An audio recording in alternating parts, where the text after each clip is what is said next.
Everybody was kung fu fighting.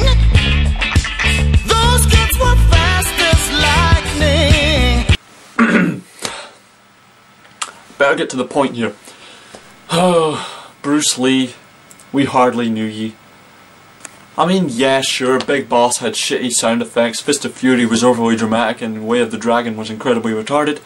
But the movies were fun to watch. They had really good fight scenes. Bruce Lee is just so charismatic, you know, you just love watching him on the screen. And he puts on pretty good performances, if I do say so. I mean, come on, the dude had been acting since he was like 6 years old. You know, making movies that you probably never even fucking heard of. The reason we're here today is to discuss this movie.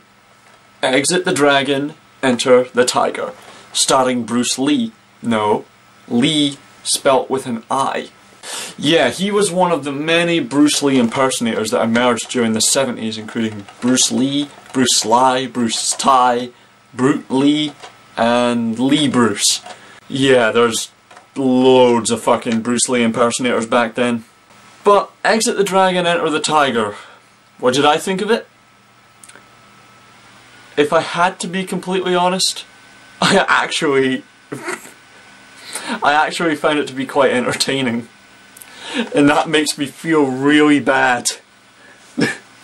Why? Because this movie is in such bad taste. It's the kind of movie that you watch and then you feel guilty for enjoying it, because I mean, really, this movie is in such bad taste. But you know what? First off, I'm going to discuss the problems with the movie. Right. Problem number one. Why did it have to be about Bruce Lee? I mean, halfway through the movie, it's almost as if you're not even watching a movie about Bruce Lee and you're just watching some kung fu detective movie. You know what I mean? If they had taken Bruce Lee's name out of it, made up some other character, you know, instead of having it being about Bruce Lee, then, you know, it wouldn't really be, then it wouldn't have made that much of a difference, you know, because Bruce Lee, in all honesty, it basically has nothing to do with this fucking movie. They could have made up something else completely, but instead they decide to slap Bruce Lee's name onto it just to make a quick buck, you know, and that's what annoys me about this movie, is how, I mean, it's just so stupid, the idea of putting Bruce Lee into this movie. Because the movie is about this character, David, who is apparently chosen to be the successor of Bruce Lee, and he goes out investigating the death of Bruce Lee. Why do I get the feeling that this is not going to be totally accurate? Because in this story, it turns out that Bruce was killed because he refused to run drugs for a villain called the Baron. Really? You're going with that? I mean, you're not going with any philosophical things that have maybe some deeper meaning as to why Bruce Lee died, or how he died. No, you're just going with murder from a drug dealer. I'm not falling for it. The second problem with this movie is that it rips off other Bruce Lee movies. Well, one in particular, if I'm honest. There's only one movie that I noticed it ripped off, but it ripped it off twice. It ripped off Fist of Fury twice. For example, there's a scene in Fist of Fury where Bruce Lee dresses up as a guy who works for a phone company and goes into that Japanese fighting school to, you know, to spy on them and pretend, you know, to fix the phones. They do that in Exit the Dragon, Enter the Tiger. David disguises himself as a guy from the phone company to sneak into this guy's base so he could spy on them. The only difference is, by the end of his spying part, he kicks their asses in the same scene. Whereas in Fist of Fury, he doesn't do that. He then comes back later and kicks their asses. The second scene that rips off Fist of Fury is a scene where David dresses up as an old man selling newspaper, you know, to try and get near one of the bad guys. They did that in Fist of Fury, but once again, the only difference is, in that same scene, in Exit the Dragon, Enter the Tiger, in that same scene, at the end of it, he grabs the guy and starts beating the shit out of him. In Fist of Fury, He came back later and kicked our asses. So it's almost as if to say, let's not wait for the action, let's just do the action straight away. So there's the second problem I have with it.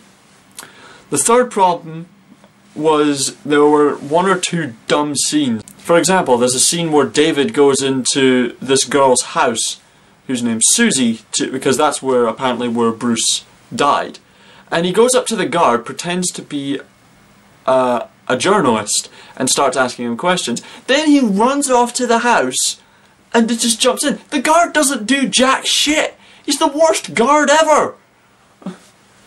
And the second dumb scene was there was a scene where David makes it past all this security by pretending to be the real Bruce Lee. There's a bunch of press and the security are pushing him back. And then he pushes one of the security to the side and says, "I'm Bruce Lee." And the security guard gives the dumbest reaction ever. He's like, "What? What? What?" You know? What the fuck? So but really, if I'm honest, those are really all the problems with the movie, if I'm honest. You know, those were the things that annoyed me about the movie. Things I liked about the movie. Well, number one, the fight scenes are pretty fucking good. They're really entertaining to watch. In many cases, they're pretty damn brutal. Another thing I actually liked about the movie, if I'm honest, the guy who plays David, Bruce Lee, Lee with an I, you know, he actually doesn't do that bad of a job, if I'm honest. He gives a fairly decent performance, and he's a likeable character. You know, he's on his quest for vengeance. There are many things about the movie which are actually surprisingly well done. The story, if you took out Bruce Lee's name, the story's actually not that bad. You know, it's about, you know, David investigating the death of his friend, and then he has to find this girl who has a tape which has evidence of who killed his friend, and then he would take it to the police, but then he has to go kick some ass. See, now that story, in all honesty, is actually not that bad, and the way it plays out is not too bad. In fact, another point about the movie is also how well shot it is. It's actually filmed rather well, and there's, oddly enough, this is something I wasn't actually expecting, there's one or two torture sequences in the movie, and they are done really well. There's a scene where a girl's tied up, and she's getting pins shoved into her fingers. You don't really see it, it kind of just goes off camera. It kind of just hints at it, and it's like, you know, it is just horrible to watch. And there's a scene where David gets a fucking blowtorch to his back, and you see his face and there's blood pouring out his mouth, and it's horrible. But it's really well done. There's one other thing about the movie which it's kind of a flaw, but on the one hand it makes the movie a little bit more entertaining.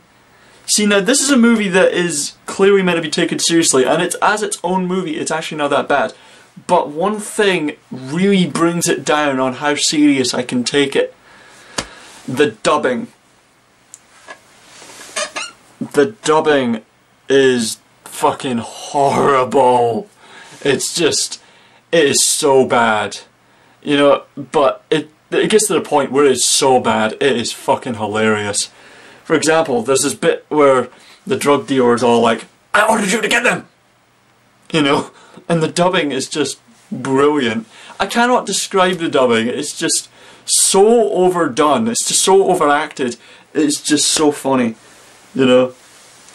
And it is just brilliant. So on the one hand, I could put it as a flaw for decreasing the serious level of the movie, but on the other hand I could put it as a kind of a winning point because it makes the movie a bit more entertaining. But yeah, overall, Exit the Dragon, Enter the Tiger, even though it is in incredibly bad taste and it has some dumb scenes and it rips off A Fist of Fury in two scenes, if I'm honest, it's actually not that bad. It's actually quite entertaining. You know what I mean, if I'm honest, it's fun to watch, you know? And if you're gonna watch something that is nothing but pure bad taste, then this is the movie to watch, you know? So if I had to give this rating, I would give it probably 2.5 stars. I'm not finished with Brucepliotation. I've got so many other Bruceploitation movies to watch. I mean, I mentioned them in my Game of Death 2 review. It's never gonna stop. I've got way too many of these. But oh well. Thank you very much for watching this episode of Jack and Kaz Movie Vault. I'll catch you next time.